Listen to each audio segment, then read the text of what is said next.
wrote down one more question on chapter 4, and I said I was going to ask Olamide again. I said, what does it mean to you that God has both the ability? I think he's at the end of that chapter, he wrote something about God has both the ability and capacity to care for you. So what can you say on that really? I think the first thing I would do is that what does it mean to have an ability? Ability is like maybe a skill, like you have the skill, the technical know-how to like get this thing done, but it doesn't mean that you can sustain it.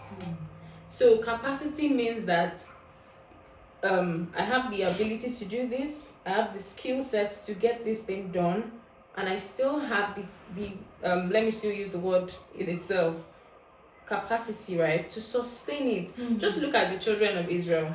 God, he has the ability to bring them up, right?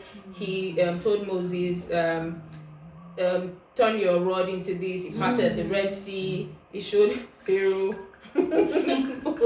like first class training and all of that. So it didn't end there. Those people, a journey that wasn't supposed to be more than a few years took them 400 years to. So if you only had the ability to bring them out, please, how are they going to get to the promised land? They will not. So when we are going through anything, know that okay, God can give me this, but it's not enough to say that okay, like what she made the analogy of maybe marriage or something earlier. He helps me, to get the I prayed and all of this, and he has the ability to make me see that person, make me get in touch with that person, and then I get married. He has the capacity to sustain that marriage. Like, he's wide enough, he's big enough. The earth belongs to God. The earth is the Lord's and the fullness thereof, the world and everything in it. So God does not just have the ability to make things happen, he has the capacity to sustain it. He can contain it. There's nothing you're going through, there's no height, no depth, no width that he cannot contain. So just think about anything. The children of Israel, that was the first thing that came to my mind when I was thinking about it, because look at all the things that they went through on that journey. They needed water at some point. They needed food at some point. So he's diverse. He's flexible. He knows what they need. They got to a point, there was war. There was war from different angles, people fighting, and they got to a point where there was a wall they needed to encounter. They got to a point, there was an ark. So many things happened on that journey. So he did not just bring them out, he made sure that they got there. And so that's what it means for me, that God has the ability, right? But that's not enough. He has the capacity to see me through till the end.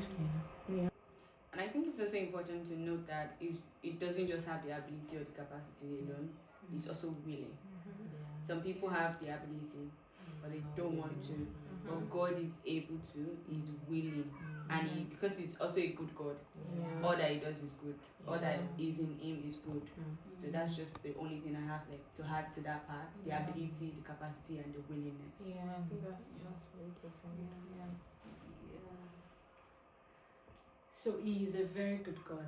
I think something to remember. I think if you remember that he is good, then you'll find comfort no matter what you're going through. Some people say why do bad things happen to good people, and I remember somebody saying that bad things happen because we are people. Whether you're a bad or good person, it doesn't matter. So, but when you know that I have a good God, you've said so many things about having the Almighty God, backing you up and all of that. It just keeps you going.